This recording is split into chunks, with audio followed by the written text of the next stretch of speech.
오늘 우리에게 주신 말씀은 마가복음 16장 1절로 20절 말씀입니다.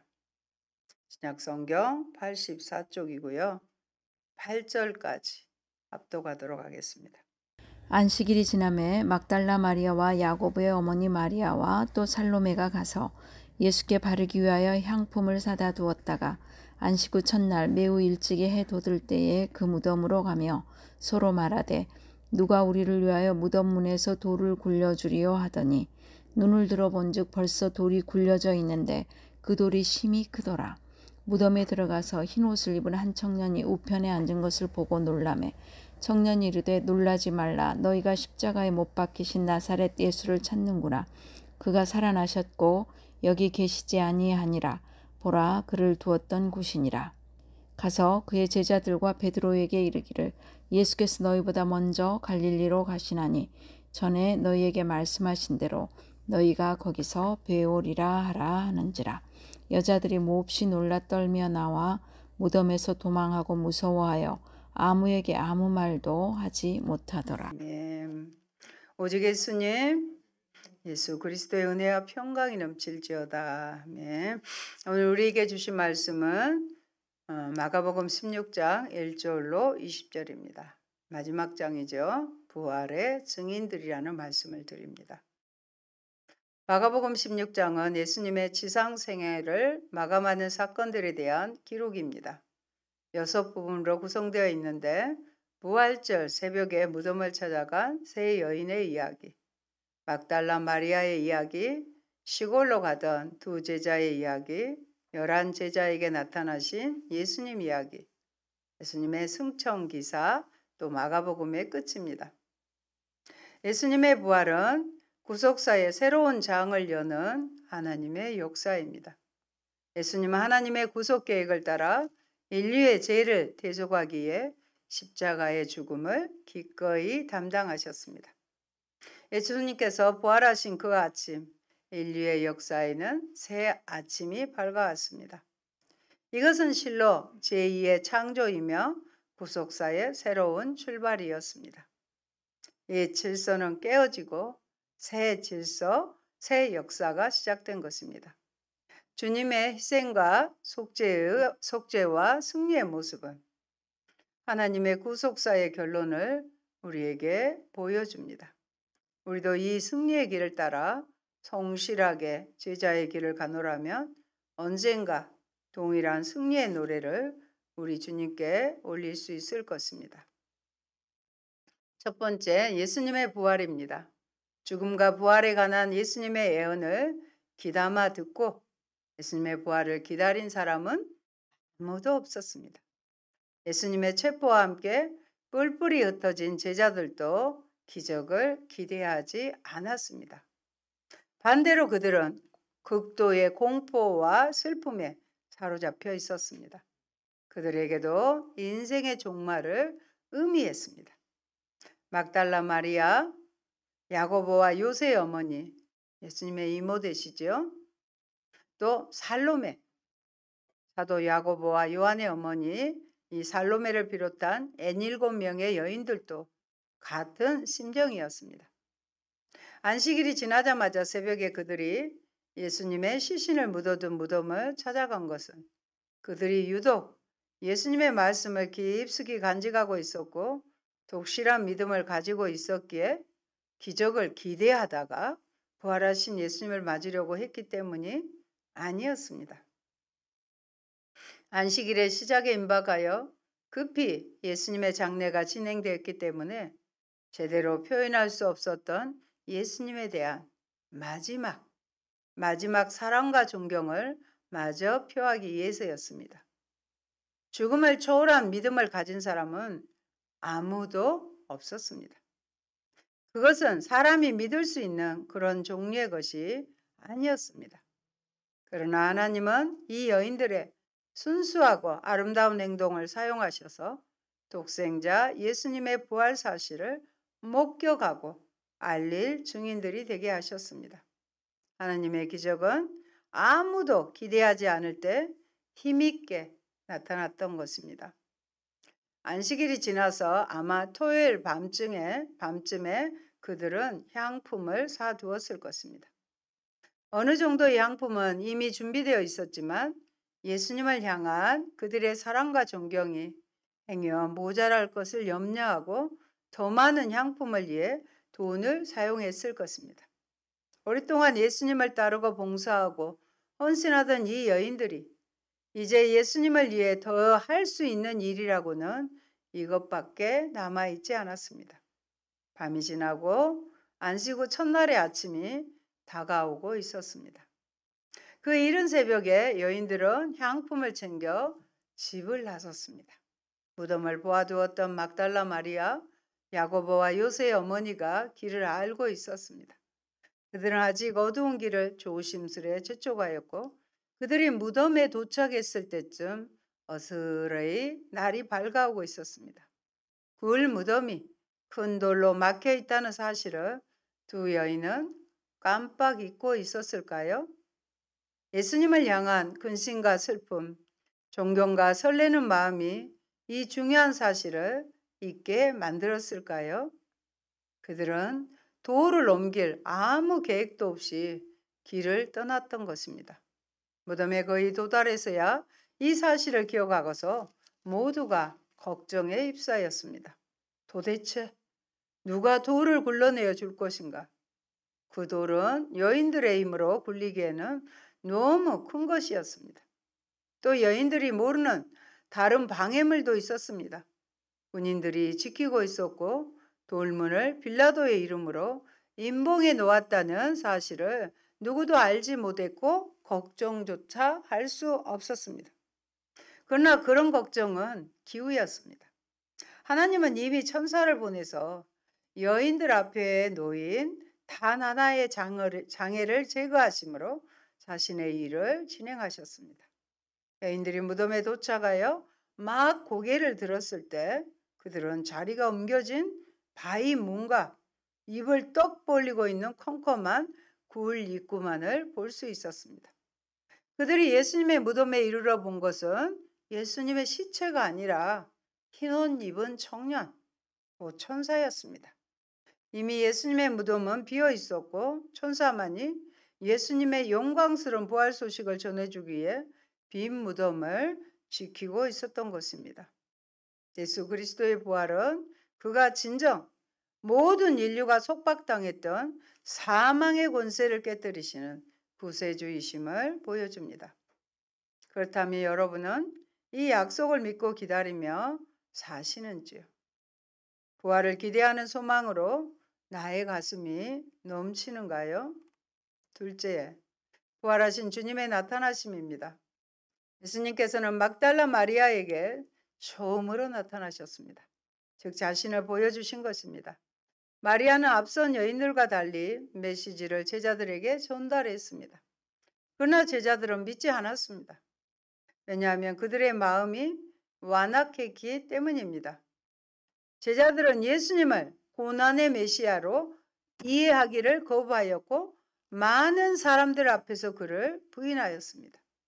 그들 중 가룟 유다는 그를 배반하고 종교 지도자들의 손에 넘겨주고 말았습니다. 그런 그들은 마음의 완악함으로 인해 부활하신 예수님을 끝까지 믿지 못했습니다. 막달라 마리아를 비롯한 여인들이 전해주는 부활 소식을 믿지 않는 제자들에게 이번에는 예수님께서 친히 나타나셔서 자신의 부활을 증거하고 계심이 묘사됩니다. 마가는 예수님의 부활 소식을 전해들은 제자들의 최초의 반응이 지극히 불신앙적이었다는 사실을 강조하고 있습니다. 이러한 사실을 부각시킴으로써 인간적으로 너무나 의심이 많고 나약하기 짝이 없는 자들을 예수님께서 택하여 제자로 삼고 마침내 복음의 증인이 되게 하셨음을 강조하려는 의도를 지니고 있는 것으로 이해됩니다.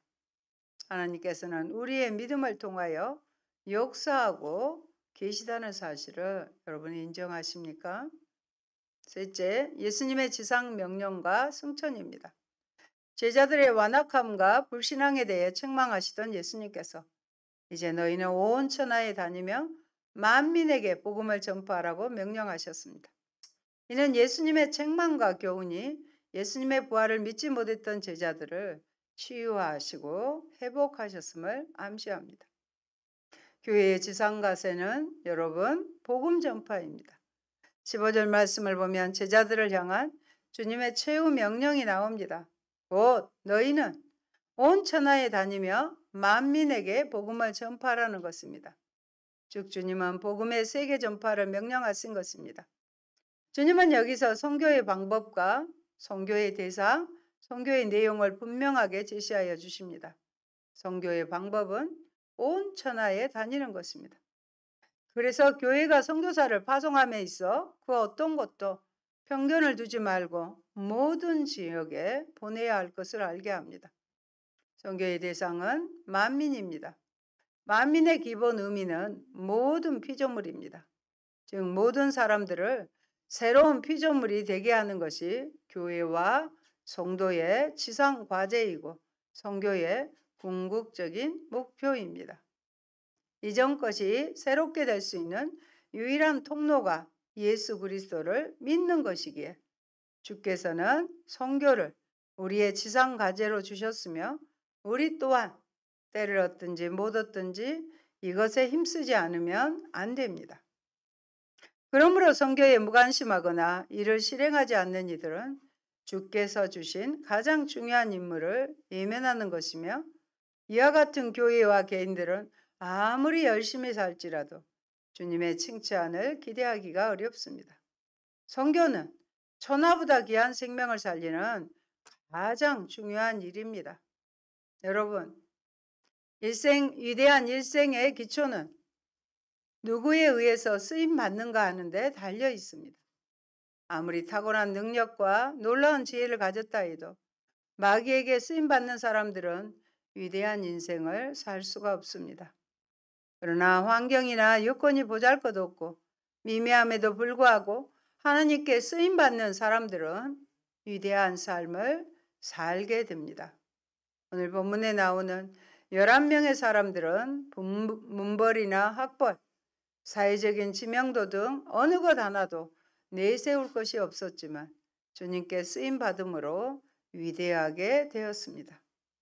예수님이 계셨을 때 여러 번 그의 제자들에게 자신의 죽으심과 살아나심을 교훈했지만 어느 누구도 믿고 있지 않았습니다. 이처럼 우리도 전해지고 있는 다시 오신다고 하신 주의 말씀을 머리로는 알고 있지만 실제 생활에선 믿지 않으므로 세상에 소망을 둔 채 살아가지는 않습니까? 사랑하는 여러분, 우리의 소망을 하늘에 둡시다. 예수님은 제자들에게 온 천하에 다니며 복음을 전파하라 명령하셨습니다. 우리는 예수님의 지상 명령을 얼마나 적극적으로 준수하고 있는가요? 나와 내 가족에 그치지 않고 선교의 비전 위에 기도하며 세계의 선교사들 위해 기도하시기 바랍니다.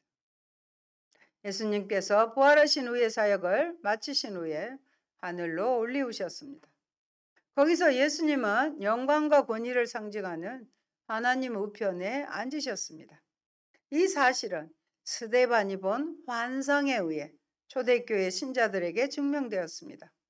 예수님의 지상 사역은 끝나고 다른 의미에서 이 땅 위에서의 지상적 사역은 예루살렘에서 나가 곳곳에 복음을 전하는 제자들을 통하여 계속되었습니다. 동시에 부활하신 주님께서는 그들에게 힘을 주시고 그의 말씀에 수반하는 표적들을 통하여 자기의 말씀을 확증함으로써 그들과 함께 일하셨습니다. 주님의 승천 이후 사도들이 부지런히 주를 위해 일한 것을 볼 수 있습니다. 제자들이 나가 두루 전파할세. 비록 그들이 전한 말씀은 신령한 것이고 하늘에 속한 것이며 이 세상의 정신과 풍조에 대조적인 것이고 때로 심한 반대에 부딪히게 됩니다. 그렇더라도 복음 전도자는 두려워하지 말고 부끄러워하지 말아야 하는 것입니다. 그들은 복음을 전파하는 일에 열심을 다하였습니다. 넷째, 제자들에게 주신 사명입니다. 내 이름으로 귀신을 쫓아내며 이 능력은 다른 어떤 것보다 그리스도인들 중에 많이 나타났고 오랜 후에까지 있었습니다. 새 방언을 말하게 했습니다. 그들이 배우지도 않고 알지도 못하는 방언을 말하는 것입니다. 이것은 입과 마음으로부터 나오는 기적입니다. 복음을 듣지 못한 이방 지대에 복음을 전하면서 필요하기 때문에 방언이 나타나는 것입니다. 뱀을 집으며 무슨 독을 마실지라도 해를 받지 아니하며, 이러한 사실은 기독교 박해시에 강제로 독약을 마시게 했을 때 무사했던 일들도 나타났었습니다. 마지막 병든 사람에게 손을 얹은즉 나으리라. 이 말은 다른 병든 사람에게 손을 얹고 기도할 때에 병이 낫는 기적이 나타나는 것입니다.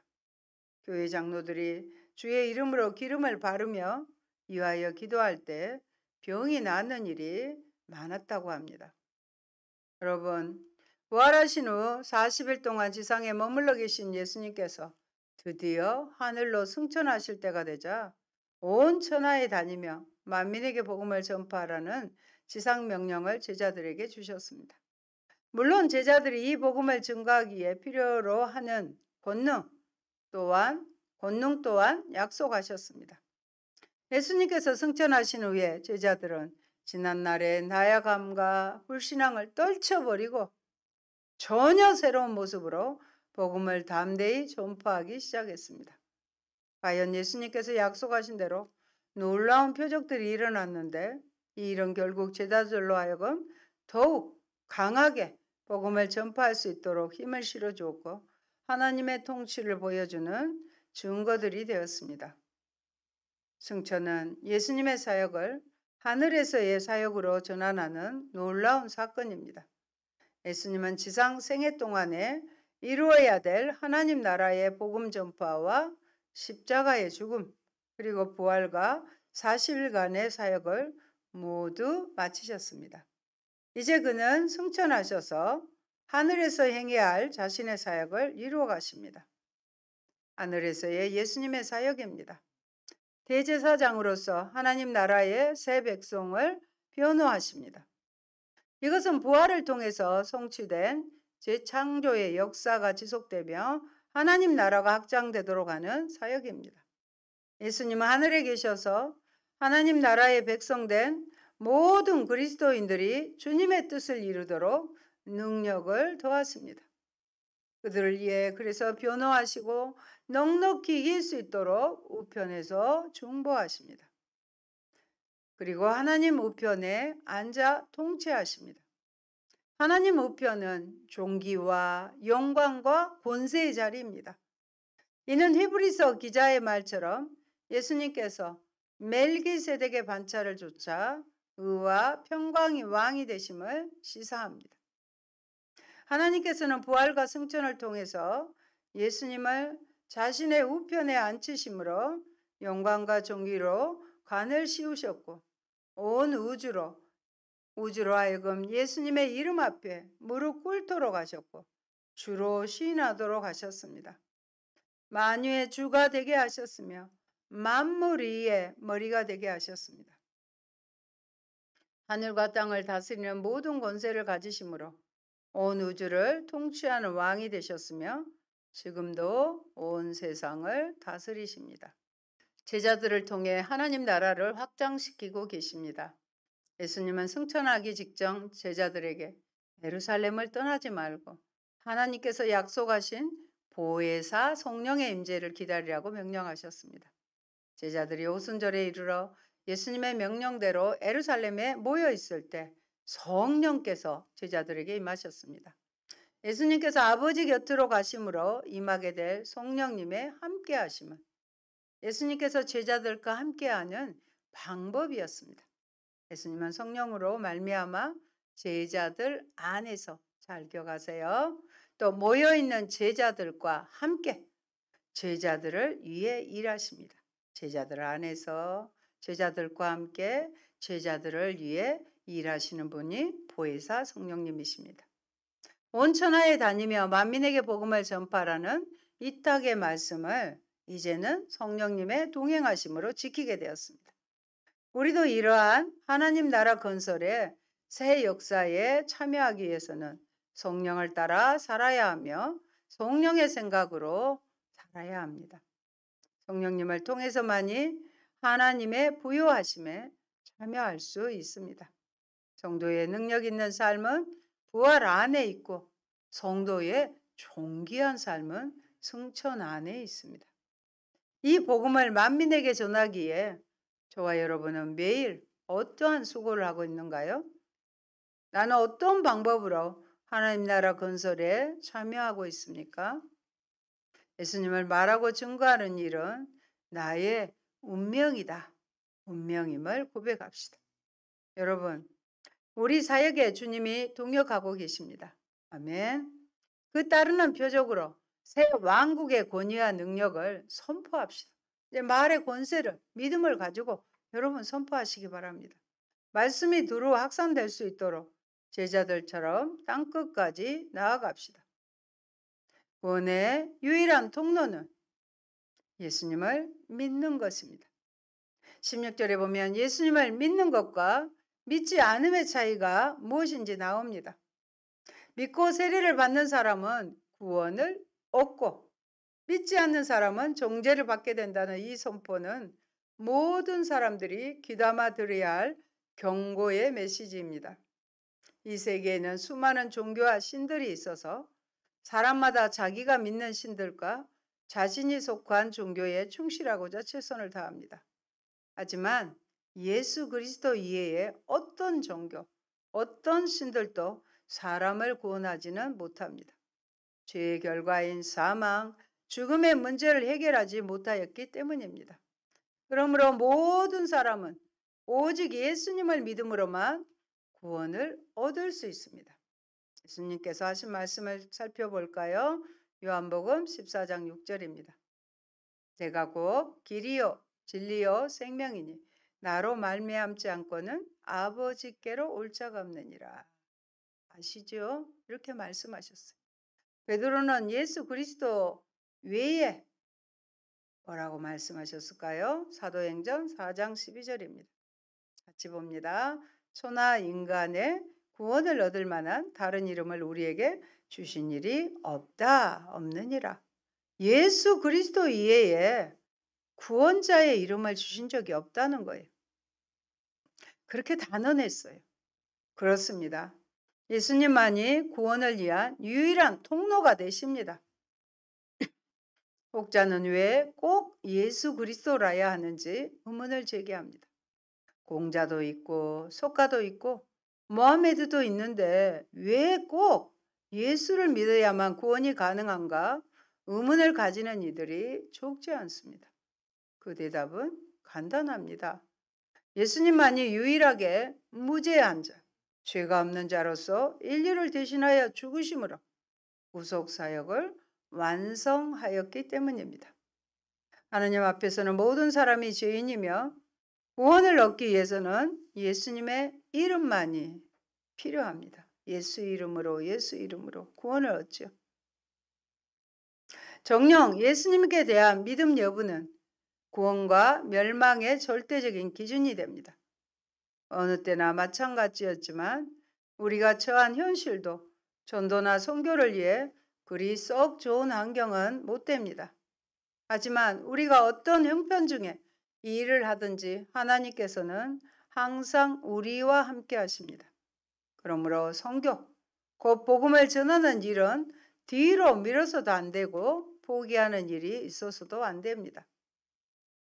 사랑하는 성도 여러분, 사람은 맨 처음 하나님의 형상으로 세상을 다스리는 자로 창조되었습니다. 그러나 사람이 하나님의 뜻을 거역하고 타락의 길을 택하는 순간에 다스린 자가 아닌 포로 상태에 놓이게 되었습니다. 사탄의 노예가 된 것입니다. 범죄한 사람에게는 죄와 사망이 왕노릇합니다.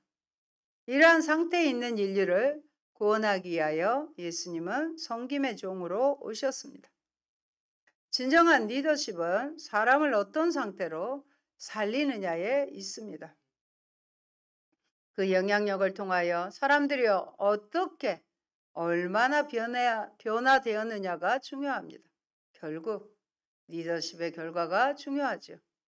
주님이 보여주신 섬김의 리더십, 종의 리더십은 최고의 리더십입니다. 주님이 자기 목숨을 대속물로 주시기까지 섬겨주신 그 사랑을 우리는 입었습니다. 그래서 우리 또한 사랑과 선행으로 주님의 뜻을 따라 섬기는 자로 살아가시기를 예수님 이름으로 축원합니다. 아멘. 좋으신 아버지 감사합니다. 아무도 예수님이 십자가에 죽으시고 다시 살아날 것을 믿지 못했지만 신이 주님께서는 부활의 모습을 막달라 마리아를 통해 제자들이 모여 있는 곳에 오셔서 부활의 모습을 보여주셨고 다시 40일 동안 제자들과 함께 하신 후에 영광스러운 승천을 하시며 지금도 하나님 보좌 우편에서 우리를 다스리시고 예수님의 영이신 보혜사 성령님을 보내주셔서 그분을 통해서 우리 가운데 함께 하심을 믿습니다. 아버지, 예수님은 이 땅에 섬기는 종의 모습으로 오셨습니다. 우리 또한 복음을 위해서 섬기는 자의 모습으로 살아갈 수 있도록 도와주시옵소서. 인자가 온 것은 섬김을 받으려 함이 아니라 섬기려 하고 자기 목숨을 대속물로 주려고 하신 그 사랑을 알고 그 사랑 안에서 우리도 서로 사랑하고 섬기고 선행하는 귀한 자녀들 되게 하옵소서. 예수님 이름으로 기도합니다. 아멘.